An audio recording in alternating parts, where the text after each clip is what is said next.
예레미야 34장 8절에서 22절 함께 읽었습니다. 금요기도에 오신 성도님들 환영하고 축복합니다. 축복합니다. 월요일부터 오늘 금요일까지 지난 5일 동안 폭풍 같은 시간이 좀 지나갔던 것 같고, 개인적으로는 좀 살인적인 스케줄을 좀 감당을 했던 것 같습니다. 시간마다 하나님께서 능력을 주시고 또 은혜를 주시는 것이 느껴지고, 주님 손에 붙들리면 우리에게 감당하지 못할 일이 없는 줄로 믿습니다. 오늘 오전에는 CTS 중보기도회 3반기 마지막 시간 또 설교하러 다녀왔습니다. 한 권사님이 저한테 그러시더라고요. 설교를 마치고 기도회 마치고 이제 인사를 하는데, 목사님 교회 성도님들은 참 행복하시겠어요 그러더라고요. 그래가지고 제가 아니요, 그 반대입니다. 제가 행복합니다. 우리 교회 성도들 때문에 제가 행복합니다.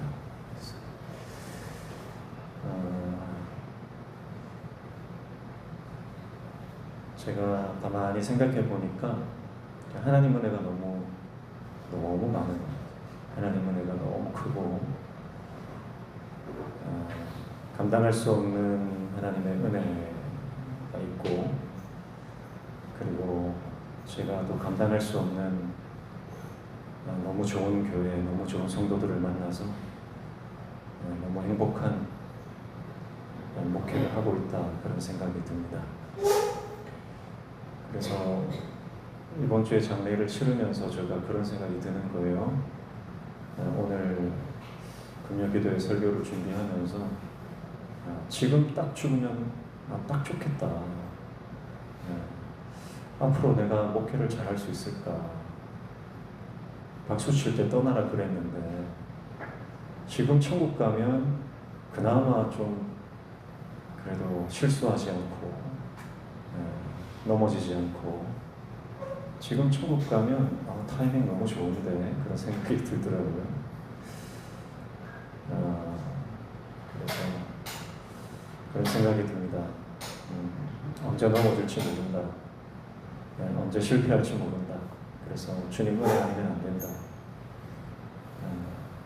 그래서 우리가 주님 은혜 끝까지 붙드시기를 축복합니다. 하나님 은혜 끝까지 붙들어야 되고, 이 땅에 소망을 두면 안 됩니다. 이 땅에 소망을 두고 박수받고 칭찬받다 보면 사람이 변질되기가 쉽습니다. 그래서 사실 우리가 하는 게 하나도 없어요.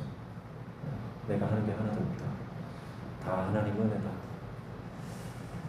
모든 것이 은혜다. 그런 생각이 듭니다.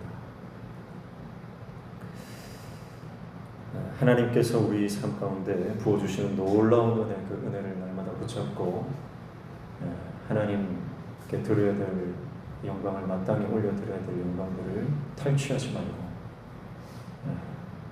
그저 나는 주님의 종입니다, 나는 주님의 도구입니다, 그렇게 저와 여러분이 쓰임받는, 끝까지 변질되지 않고 하나님께서 들어주시는 저와 여러분 되시기를 축복합니다.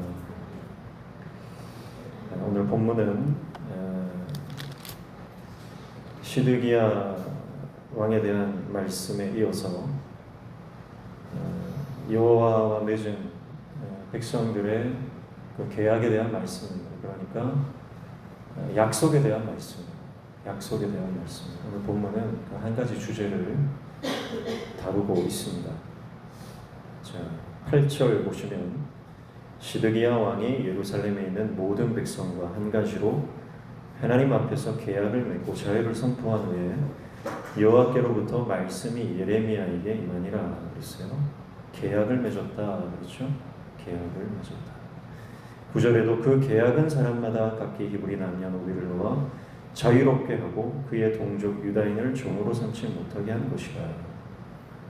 계약이 등장하고 10절에도 이 계약에 가담한 고관들과 모든 백성이 각기 노비를 자유롭게 하고 다시는 종을 삼지 말라 함을 듣고 순복하여 놓았더니 그랬습니다. 계약에 관한 내용이에요. 이 계약은 우리가 히브리어로 굉장히 유명한 히브리어죠. 베리트. 무슨 뜻이죠? 쪼개는 거예요. 쪼개는. 이 베리트는 쪼개는 거예요. 뭘 쪼개죠? 짐승을 쪼개는 겁니다. 짐승을 쪼개어 놓고 두 사람이 그 가운데로 지나가는 거죠.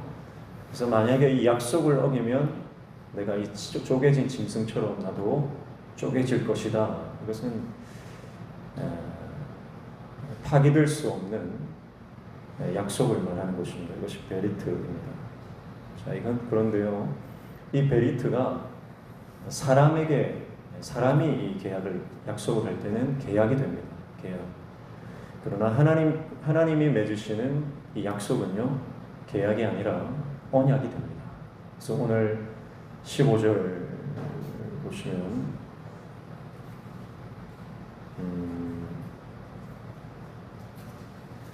13절 보시면요. 13절 같이 읽습니다. 이스라엘 하나님 여호와께서 이와 같이 말씀하시니라. 내가 너희 선조를 애굽 땅 종의 집에서 인도하여 낼 때에 그들과 언약을 맺으며 이루기를 그랬습니다. 언약이 베리트.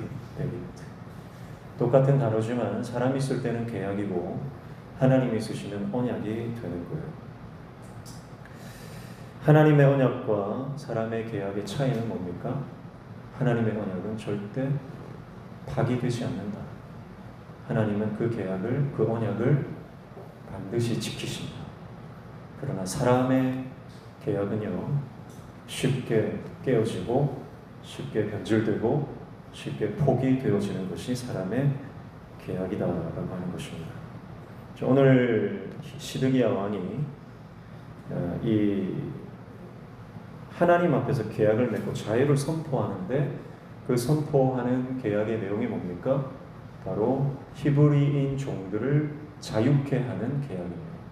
그래서 모든 백성들이 왕의 선포를 듣고 자기 집에 있는 히브리 종들에게 자유를 주는 내용이에요.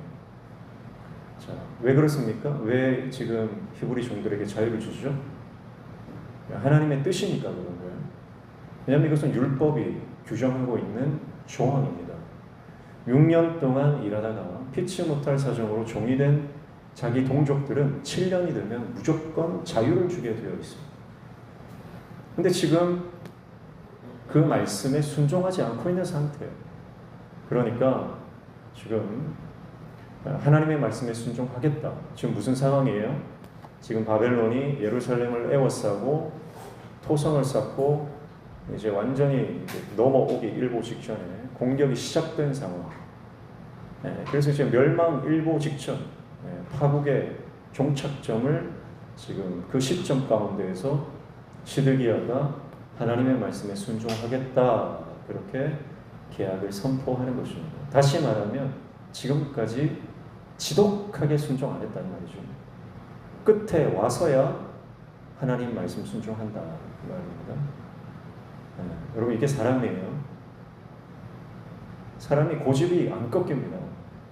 너 그거 그만해라, 돌이켜라, 약속을 지켜라, 그거 하나님 뜻 아니다, 그거 계속하면 죽는다, 그렇게 아무리 말해도요, 사람이 고집을 안 꺾어요.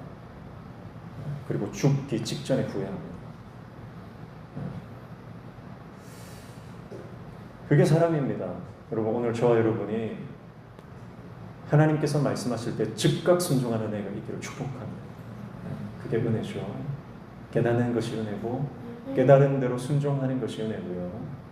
내 고집으로, 내 철학으로, 내 이념으로, 내 경험으로, 내 지혜로, 내 힘으로 살아가려고 하는 그 고집을 꺾지 않으면 마지막 순간에 하나님의 말씀 깨달아지고 사실이 되신 겁니다.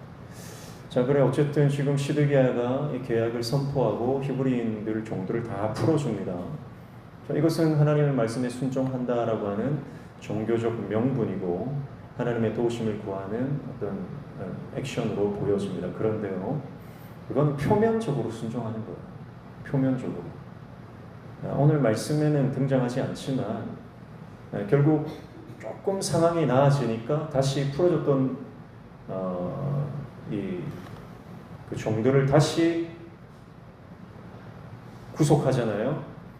그걸 보면서 그들이 왜 이런 계약을 선포했는지 우리는 본문에 나오지 않지만 충분히 유추해 볼 수가 있습니다. 크게 두 가지예요. 첫 번째는 뭐냐면 규정에 의하면 노비들은요, 종들은 이 군대에 징집이 되지 않습니다. 그러니까 이 종들을 풀어주는 첫 번째 가장 큰 목적은 뭐냐면요, 하나님 말씀에 순종하겠다가 아니에요. 이 종들을 풀어주는 이유는 지금 군대가 수적으로 부족하기 때문에 풀어주고 징집하려고 하는 거예요. 두 번째 이유는 경제적인 이유입니다. 지금 침공이 시작되었습니다. 그리고 지금 예루살렘은 포위가 되어 있기 때문에 물자가 수급이 안 되는 상황이죠. 그러니까 주인은 종의 먹고 사는 문제를 해결해 줘야 되는 책임이 있잖아요. 그런데 지금 식량이 부족한 거예요. 그러니까 지금 내가 먹을 것도 없는데, 우리 집 식구 먹을 것도 없는데 종들이 먹을 게 어디 있습니까? 그러니까 입을 하나라도 덜려고 자유를 주는 겁니다.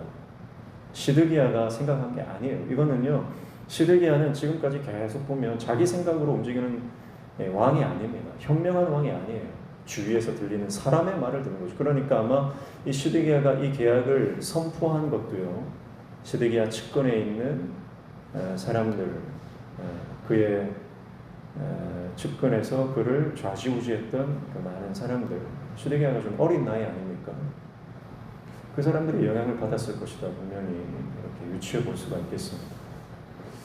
여러분, 하나님의 말씀이라고 하는 명분을 내세워서 상황을 타개하고 조금이라도 자기에게 유리한 고지를 점령하고자 하는 인간의 욕심이 여기에 드러나 있는 것을 볼 수가 있습니다. 그래서 11절 보시면 후에 그들의 뜻이 변하여 자유를 주었던 노비를 끌어다가 복종시켜 다시 노비로 삼았더라. 자, 이 구절을 보면서 이들의 순종이 가식이고 외식이고 거짓이었음이 드러나는 것입니다. 여러분, 우리가 그럴 수 있습니다. 하나님 말씀 순종하는 척하면서 자기 실속만 챙기는 사람들이 있습니다. 명분은 그럴듯해요. 명분은 그럴듯해요. 그런데 가만히 그 본질을 꿰뚫어 보면요, 하나님의 뜻이 아니라 자기 생각이 거기에 관철되어 있는 것을 볼 수가 있습니다. 오늘 새벽에도 말씀드렸지만 여러분, 교회 안에서 아주 강력하게 작용하는 두 가지 원리가 있어요. 하나님의 원리가 아니라 사람의 원리가 아주 강력하게 작용하는 두 가지가 있는데, 그 첫 번째가 정치 논리입니다. 정치 논리예요. 그래서 이념, 진영, 그 논리를 가지고 주의 일을 하려고 하는 겁니다. 그럼 그것은 정말 악한 것입니다. 정치 논리를 가지고 하나님의 일을 할 수 없습니다. 정치 논리는 하위 개념이에요. 신앙과 믿음과 하나님의 말씀 위에 설 수 없는 것입니다. 그래서 이 땅은 이 정치 논리, 정치는 힘이잖아요. 이 정치 논리를 가지고 모든 것을 해석하려고 하는 시도들이 있어요. 그래서 설교도요, 정치적으로 해석하려고 하시는 분들이 있어요. 그러면 정치라고 하는 것은 하나님 말씀에 좀 더 하위 개념이지 말씀 위에 설 수 없는 겁니다. 근데 그 자기가 가지고 있는 정치적 신념을 가지고 뭐 좌판이 우판이 하는 그 진영 논리를 가지고 말씀도 해석하려고 하고 하는 경향들이 많습니다. 그것을 내려놓아야 돼요. 그리고 더 강력한 두 번째 이유는, 두 번째 논리는요, 경제 논리입니다. 경제 논리.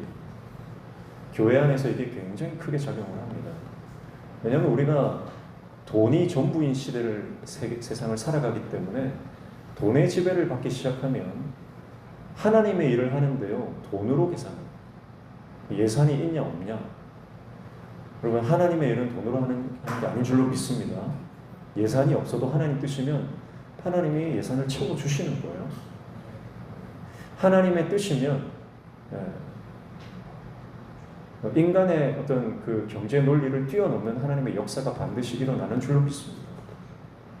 그래서 돈이 많은 사람이 교회 일을 하려고 하고, 돈 없는 사람은 교회 일도 나서지도 못하고 그런 상황들이 벌어지지 않습니까? 그리고 주의 일을 하는데 뭐 어떤 경제 논리를 적용해서 이게 뭐 왜 굳이 이런데 돈이 들어가야 되나, 뭐 그런 경제 논리가 적용되기도 하고요. 우리가 살아가는 세상은 이 돈과 권력이 장악하고 있기 때문에 교회 안에도 그런 돈과 권력이 하나님의 사람들을 장악하려고 하는 시도들이 있거든요. 그것을 배격하고 오직 말씀으로 돌아가야 하는 줄로 믿습니다. 그래서 지금 시드기야는 이 돈과 정치 논리에 완전히 매여 있는 사람, 왕이지만 그가 하나님의 말씀을 선택하지 않고 지금 여론과 대세를 따라가기 때문에 하나님의 말씀에 순종하지 못하는 것입니다. 그러니까 잘못된 신념이 확고한 것이 얼마나 무서운지 시드기야를 통해 알 수가 있습니다. 잘못된 신념은 너무너무 무서운 것. 그래서 이스라엘 백성들은 이 왕의 종교적 어떤 그 하나님 말씀에 순종한다는 명분을 내세웠지만, 그러나 하나님 보실 때 그것은 절대 순종이 아니었다라고 하는 것을 우리가 말씀을 통해 깨닫게 되는데요. 여러분, 오늘 우리가 주님의 일을 할 때 정말 내가 순수한 마음으로 하나님을 사랑하기 때문에, 교회를 사랑하기 때문에 내가 이 일을 감당하는 것인지, 주님의 일을 헌신하는 것인지, 아니면 어떤 종교적 명분만 내세워서 실속만 차리고 자기 이익만 추구하고 순종하는 척하면서 이렇게 하나님 앞에서 했던 계약마저 파기해버리는 그런 인생이 되지 않기를 축복합니다. 그래서 11절에 다시 보시면, 후에 그들의 뜻이 변하여 자유를 주었던 노비를 끌어다가, 그러죠. 그들의 뭐가 변했다고요? 뜻이 변하여.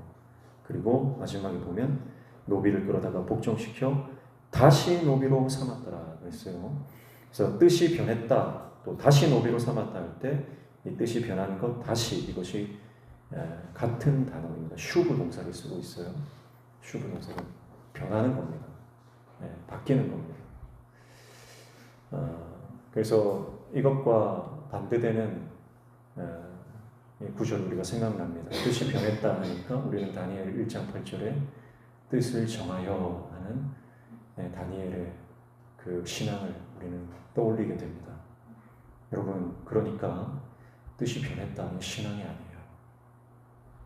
하나님께 약속했던 것을 번복한다. 여러분, 이것은 약속 파기하는 것은 진정한 신앙이 아니다라고 하는 것을 우리가 볼 수 있어요. 뜻을 정했다라고 할 때 뜻이라고 하는 것은 레브입니다. 레브. 마음이죠. 심장이죠. 인간의 어떤 가장 소중한, 가장 중요한 어떤 존재를 말하는 것입니다. 그래서 레브, 나의 심장을, 나의 마음을, 뜻을 정했다라고 하는 것은 숨인데, 이것은 두었다. 누구에게 내 심장을 두는 거예요? 하나님께. 그러니까요, 순종이라고 하는 것은요, 단순히 한번 해보자, 그게 아닙니다.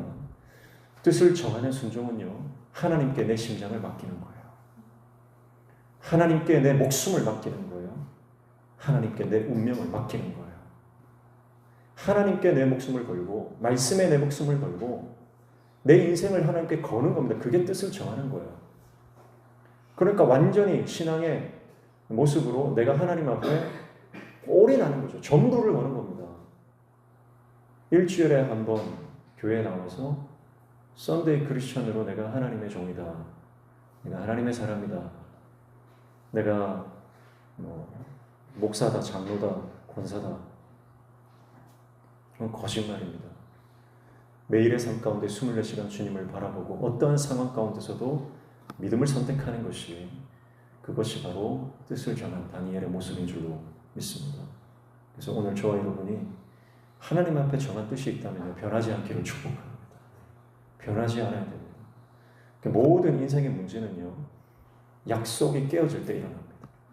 모든 문제는 약속이 깨어질 때 일어나요. 약속을 지키면 문제될 일이 없습니다. 목사가 처음 목사 안수를 받을 때 그 눈물 흘리며 감격하며 그 목사 안수를 받으며 하나님 앞에 다짐했던 것들을 잊어버리고 자기 욕심을 차리고 자기 영광을 추구할 때 그 목사를 통해서 교회가 힘들어지는 거죠.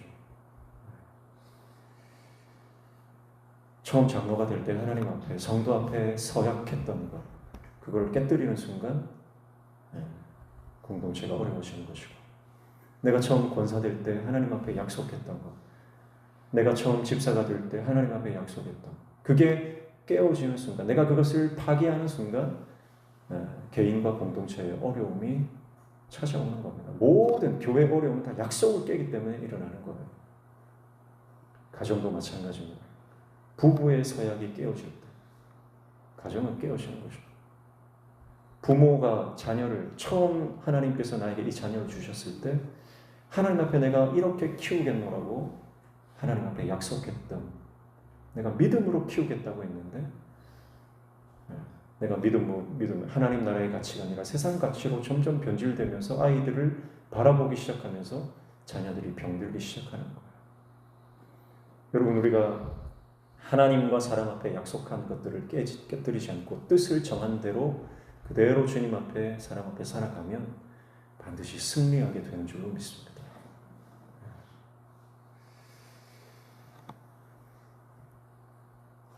오늘 저와 여러분의 심장이, 우리의 전부가 하나님 손에 올려드려지는 그 믿음의 결단이 일어나기를 주님의 이름으로 축복합니다.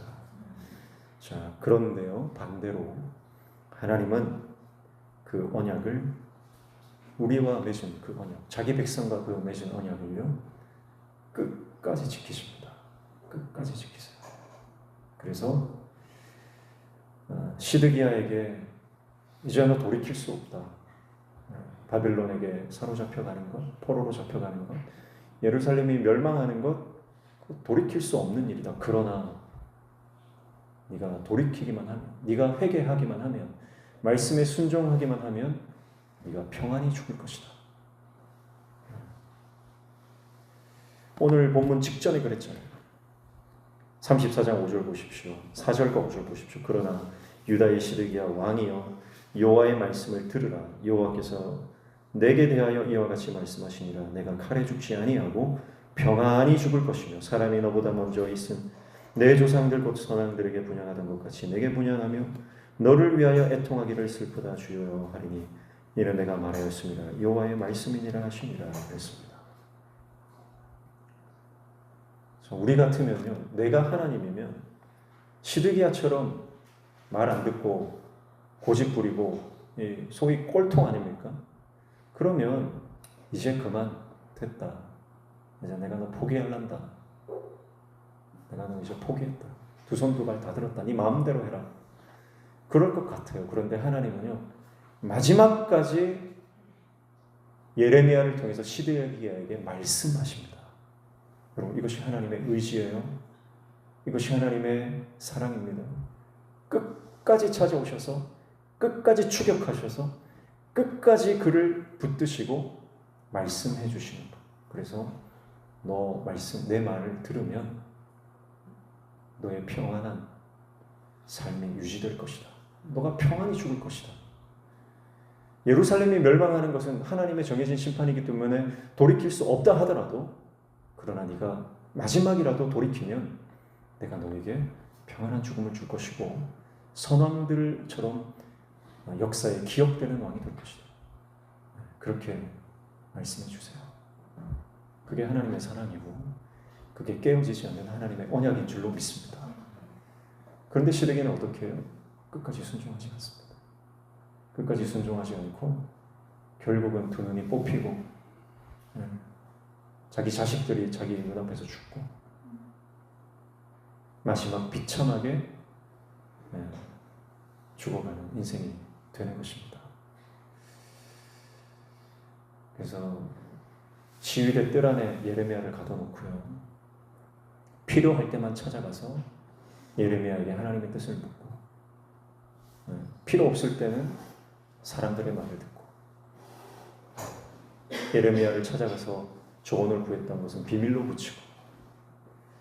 여러분, 지난주에도 제가 말씀드렸지만 하나님의 말씀은 우리의 마음의 감옥 한켠에다가 가둬놓고, 어쩌면 시드기야처럼 정말 힘들고 어려울 때만 살짝 그거 꺼내보고 하나님 말씀 들으려고 했다고, 조금 평안해지면 다시 가둬놓고 내 뜻대로 살아가는 것이, 그것이 우리의 인생이 아닌가 하는 생각을 하게 됩니다.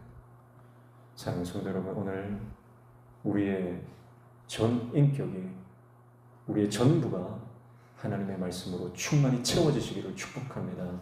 내 마음의 한 구석에 하나님의 말씀을 가둬놓지 말고 머리부터 발끝까지 주의 영으로 충만한 하나님의 종, 말씀의 종, 기도의 종, 성령의 사람 되시기를 주님의 이름으로 축복합니다. 완악한 시드기야와 이스라엘 백성과 달리 하나님은 끝까지 신실하게 하나님의 언약을 지켜 가십니다. 그리고 반드시 성취하시죠. 30장부터 33장까지 우리는 하나님이 그 언약의 말씀을 반드시 성취할 것이다, 그렇게 말씀하시는 것을 살펴본 바 있습니다. 그리고 그 하나님의 언약의 약속은 예수 그리스도 십자가의 사건을 통해서 완성되고 이루어지는 것을 우리가 볼 수가 있습니다.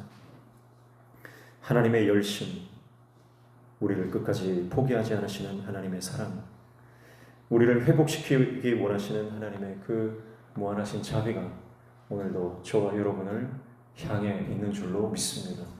그래서 완악한 마음을 접고 뜻을 정하여 하나님 앞에 믿음으로 결단하고, 좀 편하게 가고자 하는 인간적 마음이 있어요. 좀 대충 해도 되겠지라고 하는 그런 인간적 마음이 있습니다. 그러나 우리가 하나님께서 부르신 이 부르심 앞에 모든 것을 걸고, 하나님 앞에 내가 모든 것을 걸었을 때 하나님께서 우리 인생을 어떻게 채우시고 역사해 주실지, 그것을 기대하며 하나님의 새 일을 경험하며 나아가는 우리 모든 성도들 되기를 주님의 이름으로 축복합니다. 하나님 신실하십니다. 하나님 우리에게 은혜를 베풀기를 원하십니다. 그리고 사모하는 자, 말씀에 순종하는 자에게 하나님은 그 은혜를 허락해 주십니다. 하나님의 나라가 우리의 심령과 우리의 가정과 우리 교회에 임할 때 하나님이 우리를 통해 역사하시는 그 역사에 우리는 동참하게 될 것입니다. 그 소망을 가지고 끝까지 믿음으로 나아가는 저와 여러분 되시기를 주님의 이름으로 축복합니다. 우리 함께 찬양하겠습니다.